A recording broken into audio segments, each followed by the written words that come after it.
Todas nós passamos por momentos em que precisamos ser consoladas. E aqui está Nancy DeMoss Wolgemuth com uma palavra sobre isso. Vivemos em um mundo caído e lidamos não apenas com a queda desse mundo e como ela nos afeta, mas também com a nossa própria natureza caída, com a nossa fraqueza e muitas vezes com a nossa tolice. Precisamos de consolo, precisamos de um conforto.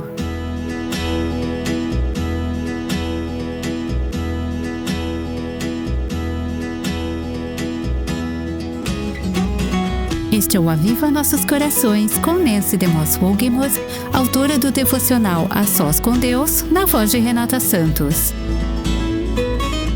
Você já passou por um vale emocional, desejando que alguém te ajudasse a sair dele? Alguém que pudesse te consolar e te mostrar uma nova perspectiva?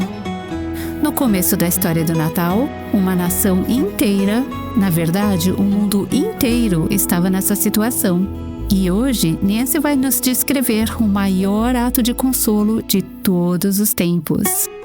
Mas antes disso, ela vai nos apresentar algumas mulheres que estão na linha de frente do ministério, oferecendo consolo a quem mais precisa. Sou tão grata pela equipe incrível que o Senhor reuniu para servir no Aviva Nossos Corações. Você faz parte dessa equipe com sua oração e apoio financeiro, e outras mulheres são abençoadas através do seu envolvimento. Mas hoje eu gostaria de compartilhar o testemunho de duas queridas da nossa equipe que geralmente ficam nos bastidores. Eu amo o coração com que elas servem ao ministério e respondem e-mails de mulheres que entram em contato com o ministério, coordenam as vozes que estão sendo gravadas para os podcasts, enviam os livretos para todo o Brasil e muito mais. Gostaria de compartilhar a perspectiva delas sobre como Deus tem chamado mulheres para a liberdade, plenitude e abundância em Cristo. Sim, Nancy. Uma integrante da equipe que coordena as gravações dos podcasts falou assim: uma das minhas responsabilidades e uma das mais especiais é a gravação das vozes extras. Gosto de chamar essa etapa de a cereja do bolo. Antes de cada gravação, escuto o episódio original em inglês para captar a intenção emocional de cada fala. Depois, escolho cuidadosamente a voluntária que dará vida àquelas palavras. Quando ela chega ao nosso escritório, sempre tiramos um tempo para conversar, acalmá-la e explicar o contexto do episódio. Normalmente, esse momento se transforma em uma troca muito rica, muitas vezes cheia de emoção, testemunhos e lágrimas. Oramos antes ou depois da gravação, e esses instantes são sempre marcantes. Há uma presença palpável de Deus em meio a cada fala, cada pausa, cada respiração. As voluntárias chegam com o coração cheio de alegria, felizes por poder contribuir com algo tão significativo. Muitas vezes elas gravam trechos que falam diretamente com suas próprias histórias, situações que já viveram ou que estão enfrentando. Em outros momentos, percebem que estão ouvindo exatamente o que precisavam naquele dia. É impressionante como a palavra de Deus se revela viva em cada detalhe. Quando o episódio vai ao ar, quase sempre recebo mensagens de gratidão. As voluntárias se sentem verdadeiramente parte do ministério, e isso é precioso. Ver como a palavra de Deus nunca volta vazia, mas alcança corações, transforma vidas e fortalece a fé. E é isso que mais me alegra. Outra querida irmã, que agora faz parte da nossa equipe, compartilhou o seguinte: aquele que é poderoso para fazer infinitamente mais do que tudo que pedimos ou pensamos, por todas as vezes que no tempo certo fui convencida do meu pecado, encorajada por testemunhos honestos e exemplos práticos, e ensinada e vivificada por sua palavra por meio deste ministério, hoje tenho o privilégio de servir na equipe do Aviva Nossos Corações, colaborando no envio de recursos e na comunicação por e-mail. É uma grande bênção testemunhar como tantas mulheres brasileiras têm experimentado transformação em suas vidas e relacionamentos. E me sinto ainda mais grata por poder compartilhar com elas esses recursos preciosos, plenamente confiante de que aquele que começou a boa obra em nós há de completá-la até o dia de Cristo Jesus. Somos tão gratas como equipe por aquelas que se tornam parceiras do Aviva Nossos Corações e nos ajudam a caminhar junto com essas mulheres que escrevem, que pedem ajuda. Você é a ponte para isso. Você é o meio pelo qual podemos fazer o que fazemos. Por isso, queremos te agradecer.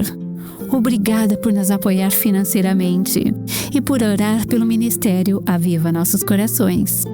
Você talvez não veja todas as histórias de transformação que nós vemos, mas queremos que saiba. Sua participação é preciosa. Acho que deu para sentir o coração das pessoas que trabalham na equipe do Aviva Nossos Corações. Sempre me sinto tão encorajada ao ouvir as mulheres falarem de como o Senhor está atraindo mulheres para a liberdade, plenitude e abundância em Cristo. Cada pessoa na equipe do Aviva Nossos Corações tem um papel diferente. Algumas fazem as traduções para o português, outras atuam na parte técnica ou administrativa, mas também sou profundamente grata por outras colaboradoras, aquelas que atuam ainda mais nos bastidores e que têm um papel vital no ministério. Estou falando sobre as pessoas que oram por esse ministério e o sustentam financeiramente. Este ministério simplesmente não seria possível sem cada uma dessas partes cumprindo seu papel. Então eu quero te fazer um convite. Faça parte do Aviva Nossos Corações. Se você crê neste ministério, se Deus tem usado ele para te encorajar na sua caminhada com o Senhor, para te ajudar espiritualmente ou em alguma área específica da sua vida, se esse ministério tem sido uma bênção para você, que tal perguntar ao Senhor qual papel Ele quer que você desempenhe aqui? Quero te pedir, ore por nós neste tempo tão importante do ano e considere nos apoiar financeiramente. Talvez você nunca tenha nos apoiado antes, talvez você já tenha sido abençoada por esse ministério, tenha ouvido os programas, até mesmo compartilhado com outras pessoas, mas nunca parou para contribuir financeiramente. Visite o nosso site para informações de como fazer a sua doação. www.avivanossoscorações.com. Agora vamos continuar com Nancy na série Meus Olhos Já Viram a Tua Salvação. Estamos estudando o capítulo 2 do Evangelho de Lucas e observando alguns acontecimentos na vida do Senhor Jesus que aconteceram logo após o seu nascimento, naquele primeiro Natal. Vimos que Maria e José levaram o pequeno Jesus ao templo quando ele tinha apenas 40 dias de vida. Esse templo era o templo de Herodes, em Jerusalém. Eles foram ao templo com 2 propósitos, ou seja, para cumprir 2 rituais. O primeiro era a purificação da mãe, conforme a lei do Antigo Testamento. 40 dias após o parto, a mulher passava por um ritual de purificação. O segundo era a apresentação do bebê a Deus. Eles estavam dedicando o menino Jesus a Deus. Enquanto Maria e José estavam no templo, justamente nesse momento em que estavam cumprindo essas 2 ordenanças da lei de Deus, eles encontraram 2 pessoas piedosas. Deus, em sua providência, orquestrou tudo para que essas 2 pessoas estivessem exatamente naquele lugar, naquele momento, quando Maria e José trouxeram o bebê Jesus ao templo. Uma dessas pessoas era um homem, a outra uma mulher. O homem se chamava Simeão, a mulher Ana. Ambos reconheceram a Jesus como um Messias tão esperado. E os 2 deram testemunhos cheios do Espírito sobre quem ele era. Nos próximos dias, vamos olhar mais de perto para a vida de Simeão, conforme ela aparece nessa passagem. Eu vou ler o texto todo e nos próximos programas vamos estudá-lo verso por verso. Leia comigo em Lucas 2, a partir do versículo 25. Em Jerusalém havia um homem chamado Simeão. Este homem era justo e piedoso e esperava a consolação de Israel, e o Espírito Santo estava sobre ele. Ele tinha recebido uma revelação do Espírito Santo de que não morreria antes de ver o Cristo do Senhor. Movido pelo Espírito, ele foi ao templo. Quando os pais trouxeram o menino Jesus para fazerem com ele o que a lei ordenava, Simeão o tomou nos braços e louvou a Deus, dizendo: Agora, Senhor, podes despedir em paz o teu servo, segundo a tua palavra, porque os meus olhos já viram a tua salvação, a qual preparaste diante de todos os povos, luz para a revelação aos gentios e para a glória do teu povo de Israel. E o pai e a mãe do menino estavam admirados com o que se dizia a respeito dele. Simeão os abençoou e disse a Maria, mãe do menino: Eis que este menino está destinado tanto para a ruína como para a elevação de muitos em Israel, e para ser alvo de contradição, para que se manifestem os pensamentos de muitos corações. Quanto a você, Maria, uma espada atravessará a sua alma. Esse texto é muito rico e vamos precisar de alguns dias para caminhar por ele com calma. Mas vamos começar hoje pelo versículo 25 para aprender mais sobre esse homem chamado Simeão e entender como a vida dele pode nos ensinar. Em Jerusalém havia um homem chamado Simeão. Simeão era um nome comum naquela época, parecido com o nome de Simão, como Simão Pedro. Simeão significa Deus ouviu. Esse é o nome perfeito para alguém que esperou tantos anos pela vinda do Messias, não é mesmo? Deus ouviu as suas orações e respondeu antes de ele morrer. Deus ouviu. Essa é, aliás, a única menção a Simeão em toda a Bíblia. Não sabemos quase nada sobre ele, além daquilo que acabamos de ler. Não sabemos qual era a sua profissão, não há detalhes sobre a sua família. Alguns estudiosos especularam, ao longo dos séculos, que talvez ele fosse um sacerdote. Mas não há nenhuma evidência disso, e até alguns indícios que sugerem o contrário. Ao que tudo indica, ele era simplesmente um adorador fiel de Deus, um homem piedoso que morava em Jerusalém. Mas a Bíblia nos revela bastante sobre a condição espiritual dele, sobre o que havia em seu coração e quais eram as suas prioridades. Existe uma tradição na história da igreja, vinda de uma fonte fora da Bíblia, que diz que Simeão tinha 113 anos de idade. A gente não pode afirmar que isso é verdade, porque as Escrituras não dizem com clareza que ele era idoso. Mas, sempre que imaginamos Simeão, é natural pensarmos num homem bem velho. E ele provavelmente era. O texto dá a entender que ele já estava próximo do fim da vida e que, depois de esperar por anos e anos, quem sabe até 113 anos, mais ou menos, o Messias finalmente veio.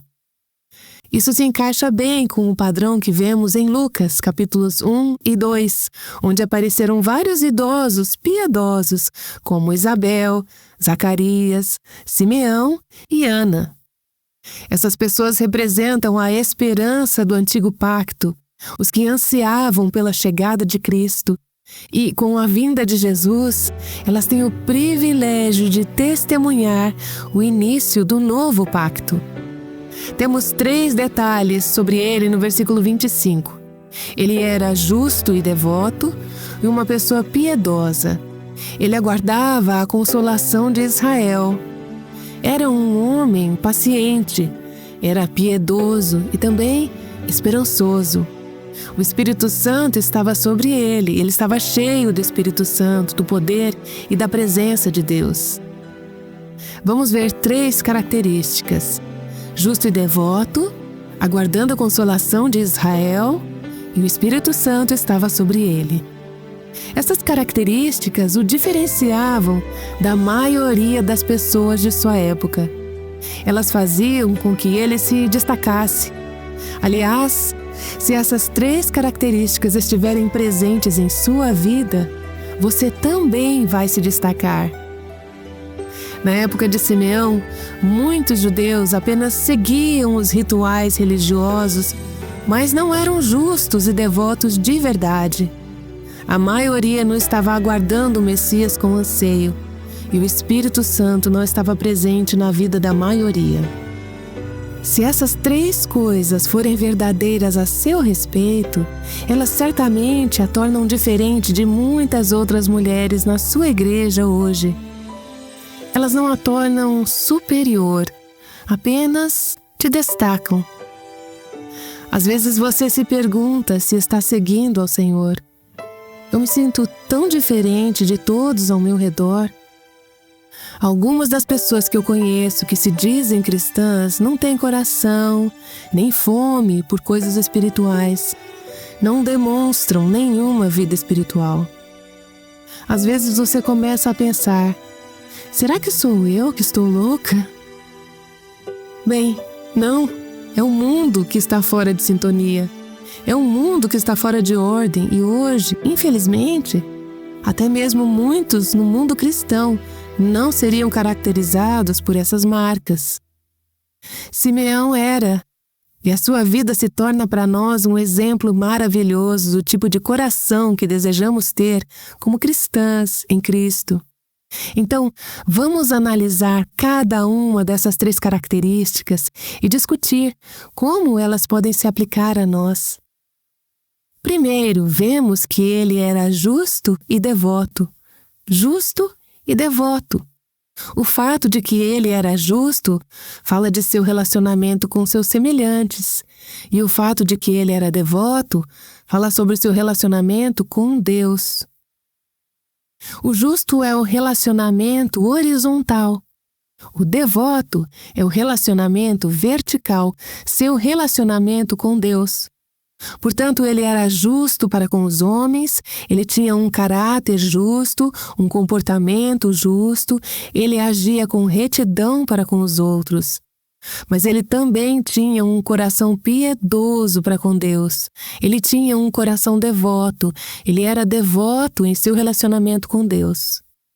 A palavra justo é traduzida de uma palavra grega que significa justo e reto. Significa conformar-se ao que é certo. Fala de uma pessoa que cumpre com as obrigações para com os outros na comunidade. Alguém que é fiel guardião das leis e ordenanças do judaísmo. Alguém que é obediente à lei de Deus. Vemos em Lucas, capítulo 1, Zacarias e Isabel, os pais idosos de João Batista. O texto diz: ambos eram justos diante de Deus, a mesma palavra usada aqui, vivendo de forma irrepreensível em todos os preceitos e mandamentos do Senhor. Eles obedeciam à lei de Deus. Seu comportamento, suas ações eram justas diante de Deus. Essa é a palavra justo. Ele era devoto. Essa é uma palavra usada apenas 3 vezes no Novo Testamento, todas por Lucas. Nós a encontramos aqui em Lucas e 2 vezes no livro de Atos, que foi escrito por Lucas. Essa palavra significa cuidadoso, cauteloso, consciencioso. Ela fala de alguém que reverencia a Deus, alguém que é piedoso para com Deus, um adorador escrupuloso, alguém que teme o Senhor, que deseja agradar a Deus em todos os aspectos de sua vida. Temos aqui um homem que guardava fielmente a lei de Deus. Bem, muitos judeus faziam isso. O que o tornava diferente é que ele não estava apenas cumprindo a lei. Ele guardava a lei de Deus com um coração de reverência e devoção a Deus. Sua obediência era motivada pelo amor a Deus. Falamos muito no Novo Testamento sobre os fariseus. Os fariseus eram pessoas justas no sentido de seu comportamento exterior. Eles praticavam atos de justiça. Pareciam justos, mas não eram devotos. não tinham aquela atitude de coração de devoção e amor a Deus. Simeão, ao contrário de muitos em sua época, era justo e devoto, correto para com os outros e devoto para com Deus.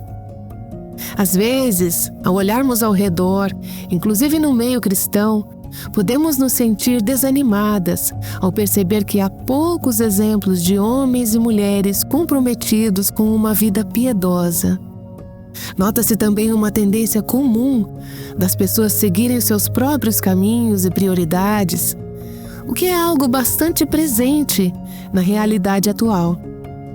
Você provavelmente tem familiares que te preocupam. Eles professam o nome de Cristo, mas não vivem como cristãos. É possível perceber, mesmo dentro da comunidade cristã, como há poucas pessoas realmente piedosas. Porém, um trecho como este me dá esperança. Ele mostra que Deus sempre tem os seus justos e piedosos, mesmo nos tempos mais sombrios.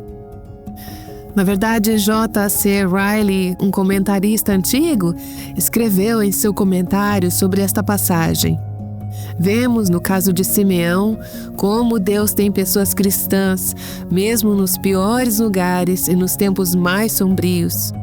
Deus nunca fica completamente sem alguém que testifique da sua graça.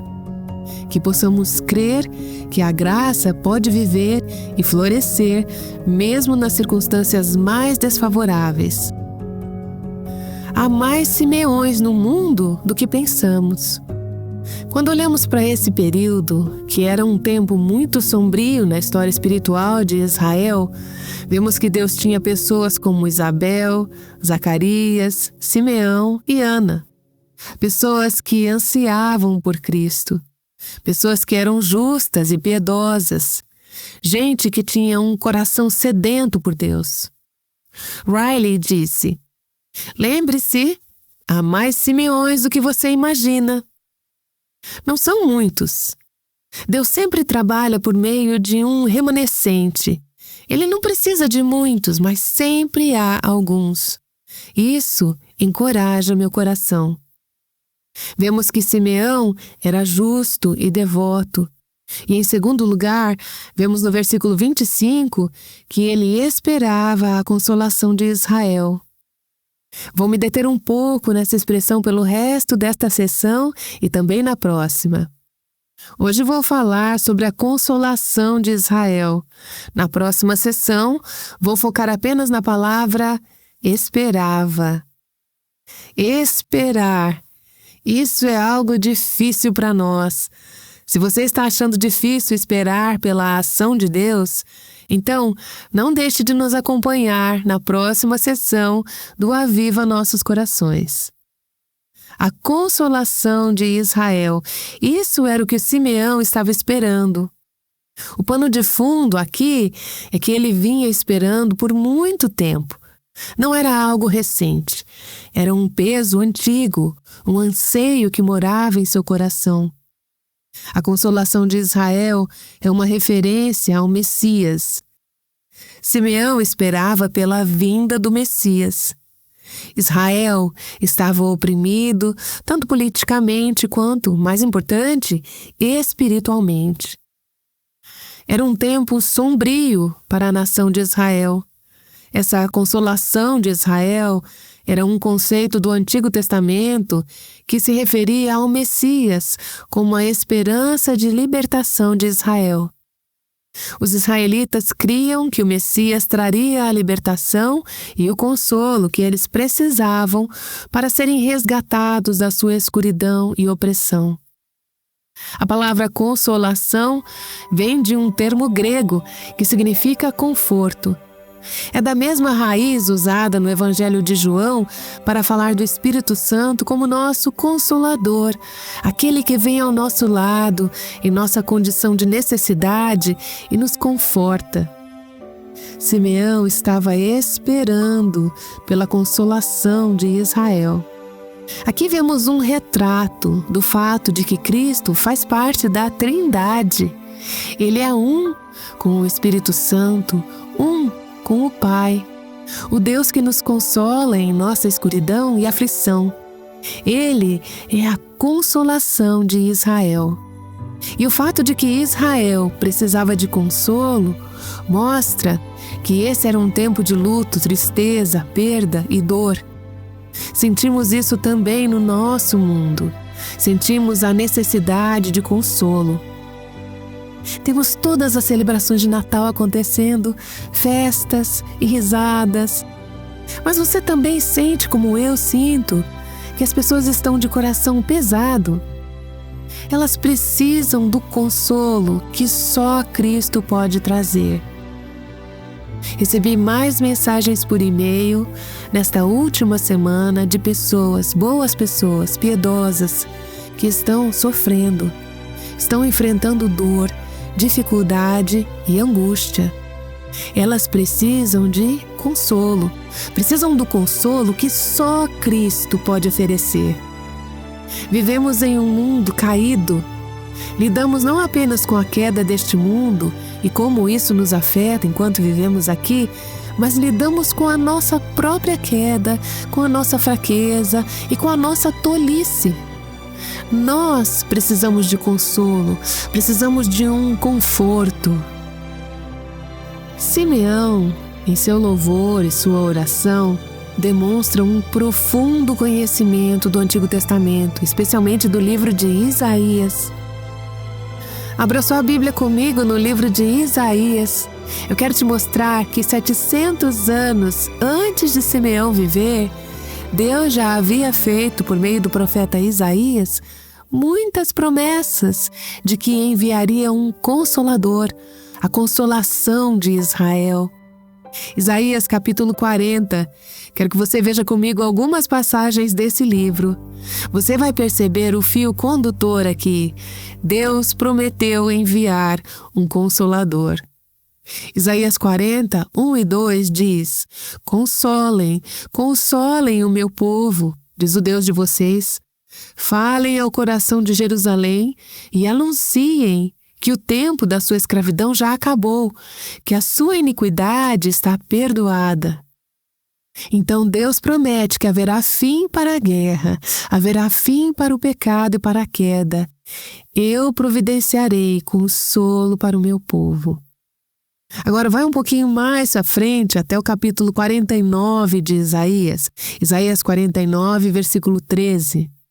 Alegrem-se, ó céus, exulte, ó terra, e vocês, montes, cantem de alegria, porque o Senhor consolou o seu povo e se compadece dos seus aflitos.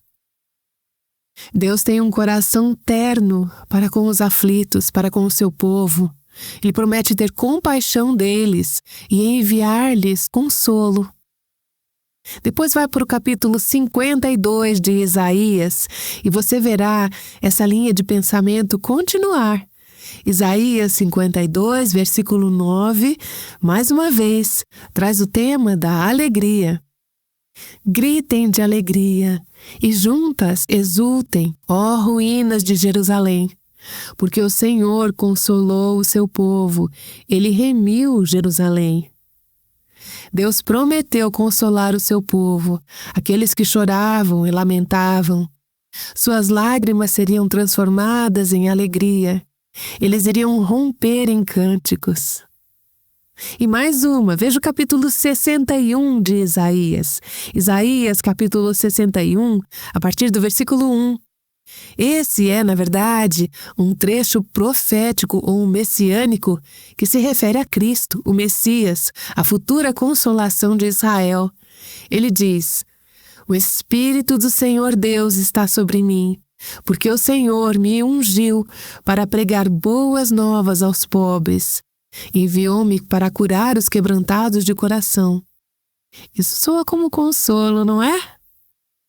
Me enviou para proclamar libertação aos cativos e a pôr em liberdade os algemados, e a apregoar o ano aceitável do Senhor e o dia da vingança do nosso Deus, a consolar todos os que choram e a pôr sobre os que choram em Sião uma coroa em vez de cinzas, óleo de alegria em vez de pranto, manto de louvor em vez de espírito angustiado.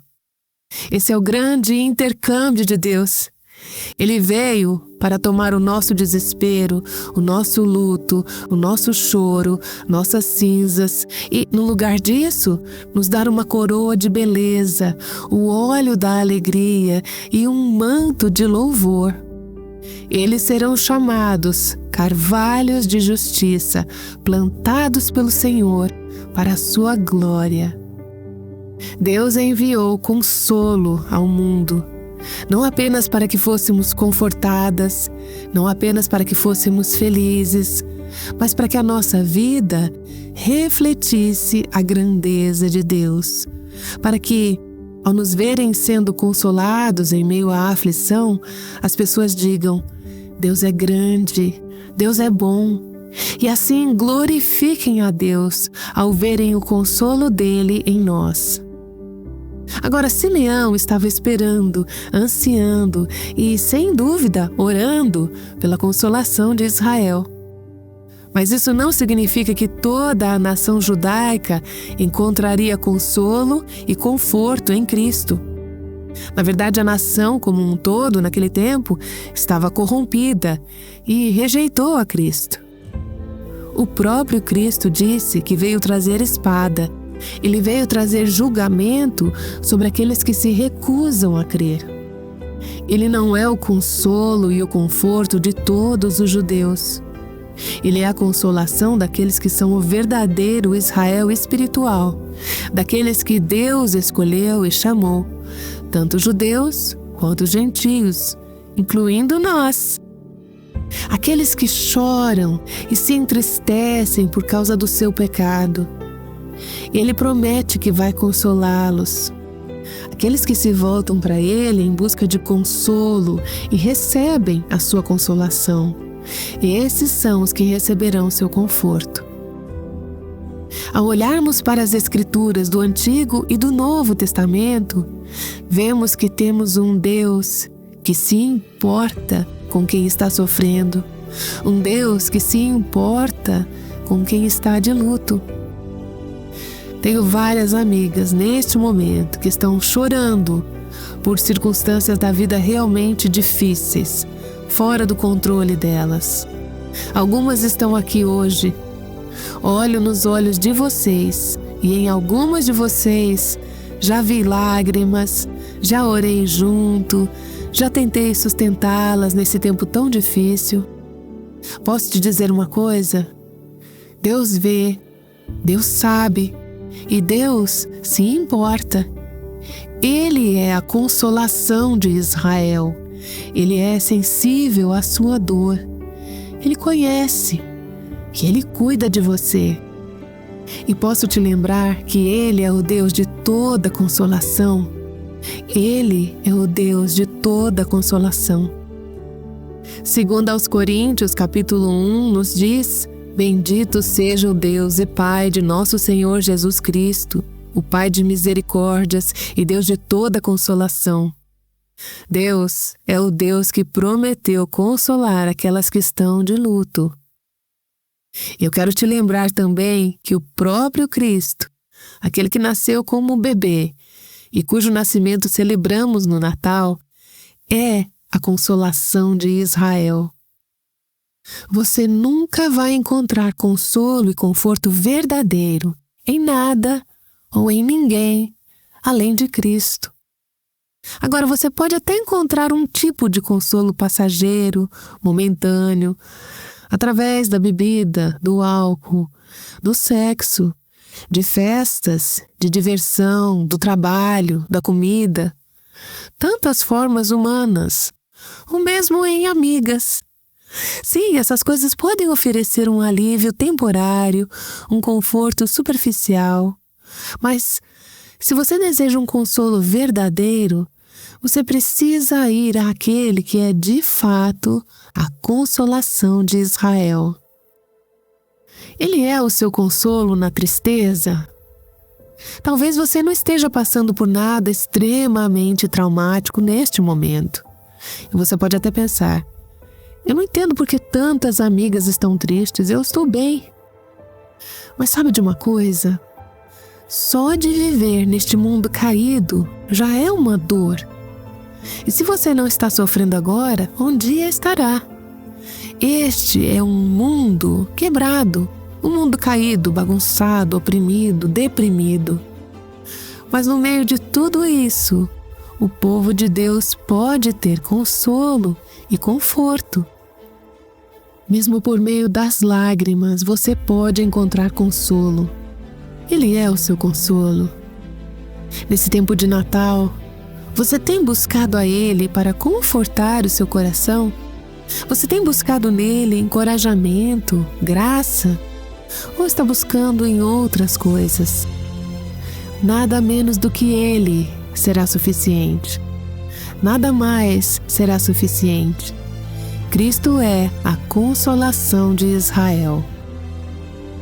Senhor, eu oro para que nesses dias que antecedem o Natal, o Senhor venha consolar o teu povo com a tua graça, com a tua paz.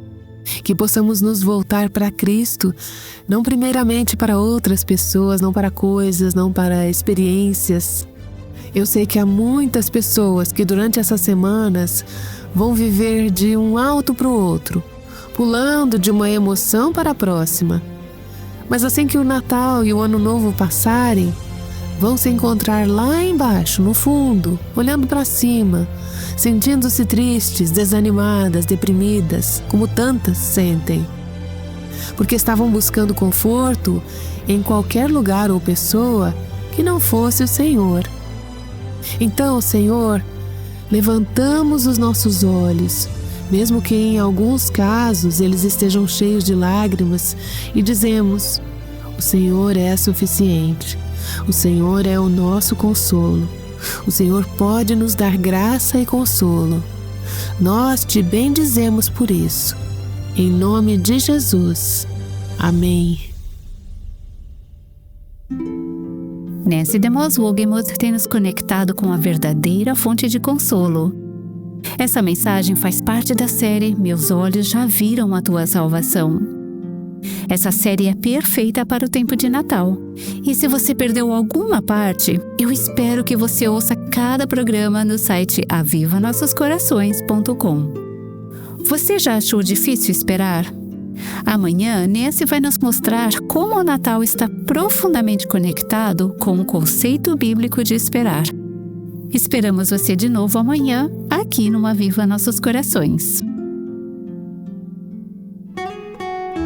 O Aviva Nossos Corações é um ministério em língua portuguesa do Revive Our Hearts com Nancy DeMoss Wogemuth, sustentado por seus ouvintes e dedicado a chamar mulheres à liberdade, plenitude e abundância em Cristo.